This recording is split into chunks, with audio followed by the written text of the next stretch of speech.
Welcome to episode 3 of Farmette. I'm here in West Sussex with Keivor and Laure to discuss their new venture, My Little Farm, which is all about producing real food and helping you become self-sufficient.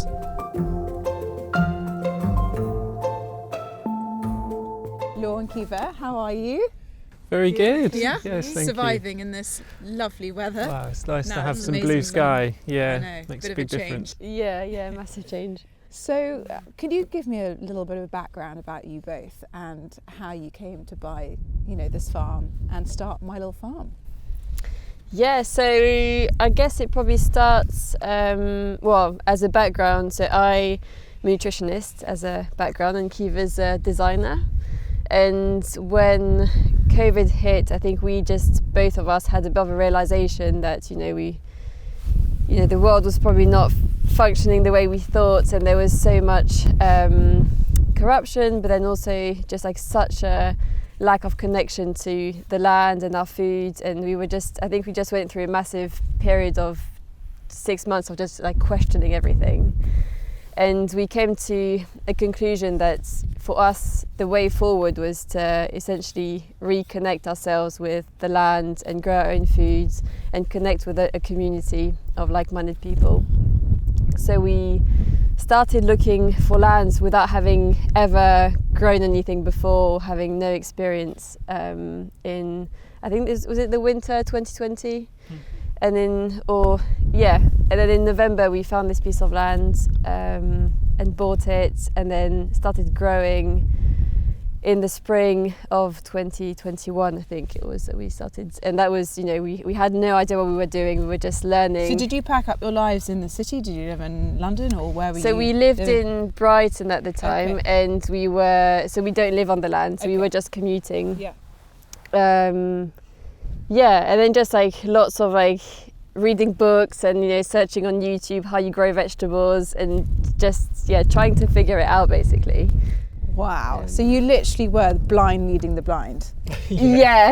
Reading the manuals, getting everything out and starting. Amazing. Yeah. But Amazing. I think it just felt so needed at the time, and just like to be able to regain that sense of like control over our lives and not just be dependent on supermarkets and the shelves were empty and it just felt like actually we need to take responsibility for ourselves and our family and do something.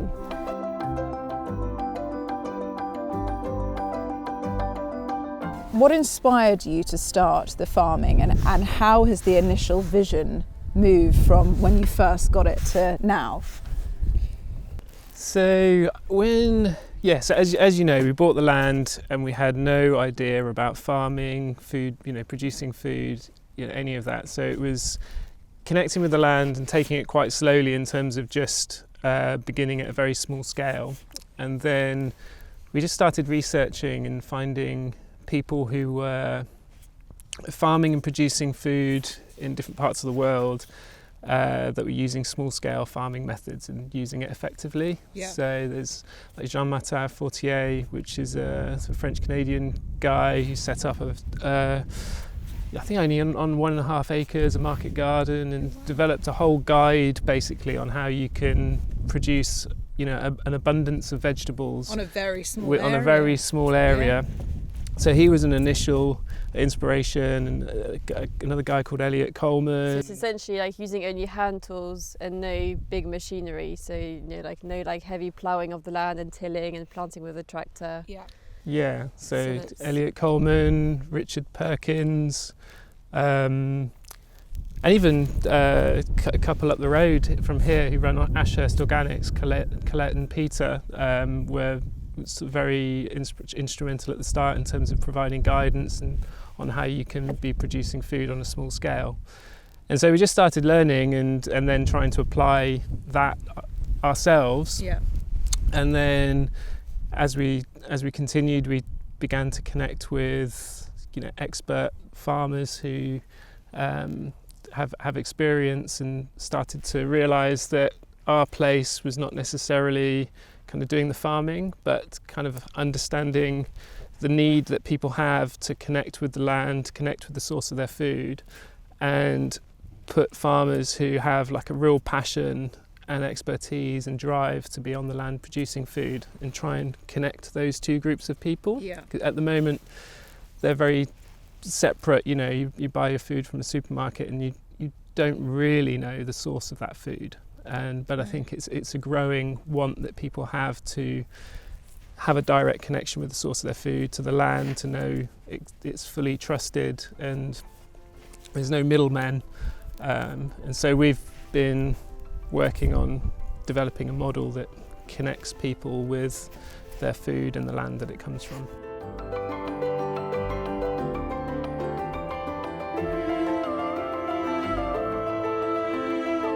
Could you walk me through a sort of typical day on your farm, and how does that change from the summer to the winter? I don't know if there's a typical day on the farm. I guess it always starts with the feeds. So like, you know, the farm team will come in, check all the animals, do the feeds, collect the eggs, and then depending on what the job is on that day, there'll be either the whole team working on a specific job, or each team member will be working on their area of expertise, I guess. And on a day like today, we're doing box packing, so we've been harvesting loads of veg and getting eggs and the meats out of the freezer to pack boxes and send around the country. So every day is very different. Yeah, story of a farmer's life. Yeah. You know, there is no one normal day. It's all different. And every day there's a problem. So like that's the one thing that we've learnt with farming is like every day there's an immediate problem that needs solving. And so it's a very reactive job, isn't it? Very reactive. You're always You're always problem solving. Yeah. Trying to find a way forward. Yeah. Yeah. And I think that's probably like one of the key things that I think is such a challenge with being a farmer, because you can set out a plan for the year and have your year planned out, but then every day you're just hit with another thing, and you're just constantly working to solve that problem, to keep going, and it's relentless. It's really hard work, and I think that happens out of the view of most of us, and we're sort of oblivious to that, the hard work. When you're in the supermarket and you're buying your fruit and veg and your sausages, you don't think about that. Yeah. You don't think how hard that farmer who produced that, how hard his life was to get that on our shelves. Yeah. Exactly that, yeah. And you speak to so many farmers and they haven't had a holiday for decades. Yeah. And they're just so as another component of what we like to do here is to find a way to connect, to make that farming life easier, and find ways in which we can look at the food system and the way that food is produced, and help to design the role of the farmer in a way that's less consuming, so they can have more of a balanced life, and be more celebrated by that community that's surrounding them, and supported by that community that's surrounding them, that they're providing the food for. So what have we got here?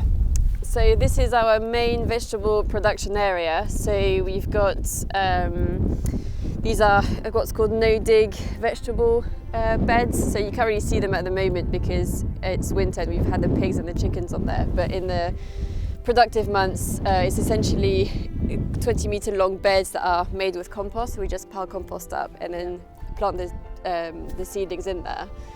And is this how you ensure that you don't use chemicals, pharmaceuticals? Is this a way of regenerative farming, that you're using the animals to get rid of anything that's you don't want in there, that's potentially killing all the vegetables? Last year we had quite a big problem with a little worm called wireworm. So it's a very small yellow worm that actually it feeds off the roots of the vegetables, which means that each time we planted something in, it would just die because the worm would eat the roots. So what we've done this winter is that we've put the pigs, after we've harvested everything, we've put the pigs on here, and they've turned the soil around a bit, which has exposed the worms.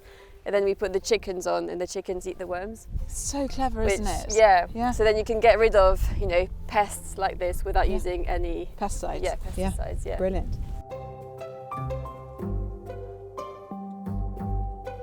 So for people that are stakeholders in the farm, how does this help, protect and for future generations?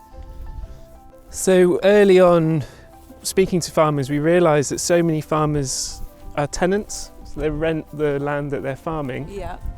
And there's been so many stories over the past few years of tenants being evicted for one reason or another and losing that source of being able to produce food. So we decided that ownership of the land was crucial in terms of us being able to provide security long term. Yeah. So a part of becoming a member is that you become a co-owner of the farm, and so the fund that you put in to join us is directly allocated to purchasing the farmland, and we place an asset lock on it to ensure that it's secured for the benefit of the community indefinitely. So we want to be purchasing farmland and securing it for as many future generations as we can to ensure that it's safe and producing food, and as many barriers for it to be removed as possible.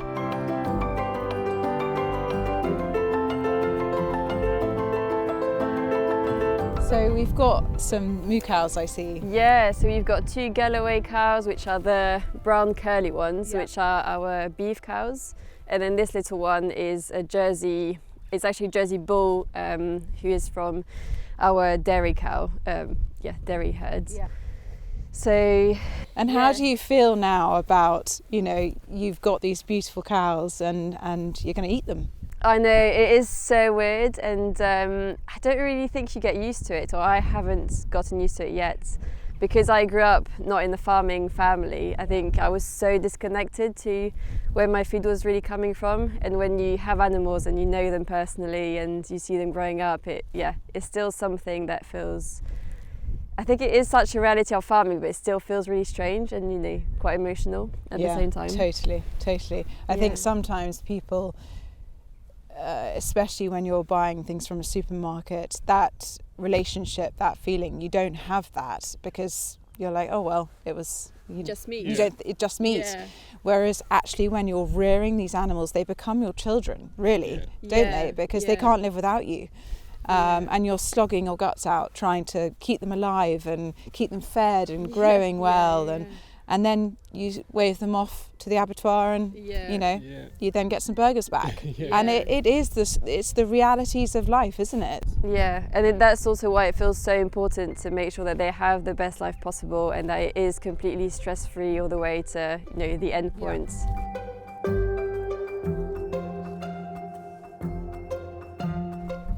So what are your pigs? So so these are our Oxford Sandin Black pigs. So they are like a heritage breed of pigs, and they are the best. They're so sweet. They look like absolute characters. Can I say hello? Yeah. Can I get it? Watch out, the fence is electric. Okay, I'm gonna step over. Hi guys. Hello. You are very friendly, aren't you? And are these sort of good because they make great pork chops? I mean, that sounds a bit full on, but bake. Oh, excuse me. Get out of here. Cheeky. Chasing me. So we make sure that we choose our animal breeds, whether that's the Galloway cows or the pigs or the Hebridean sheep, for them to be primitive and heritage breeds, which means that because they've not been bred over the years to be more productive and bigger, faster growing or produce more milk, they actually keep all those natural traits. So it makes really amazing mums because they still have those instincts, the natural instincts inside. And they've got a really strong immune system because they've grown over the years on the land and just adapted to their climate. So they're really, that's a really important side for us to be using. And are they better at fighting bugs and anything that they're going to face?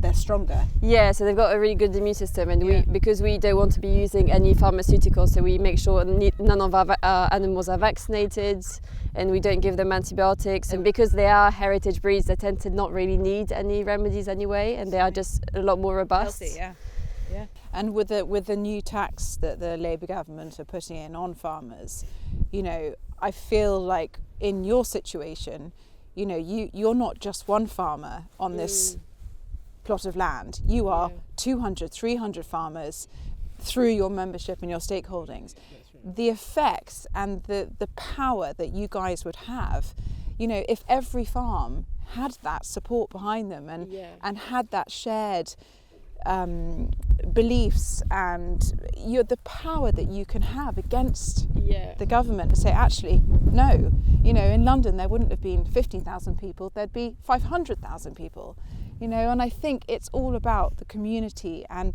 standing together and saying, no, this is our land and we are going to grow our food, we're going to eat what we want and just be completely self-sufficient. Yeah, exactly, and I think there's a real growing movement now of people that have had enough and are fed up with the way that we're being governed and wanting to take back control. And we came to the conclusion in 2020 that taking back control starts with the land. And if you've got land and you can be producing food, you become increasingly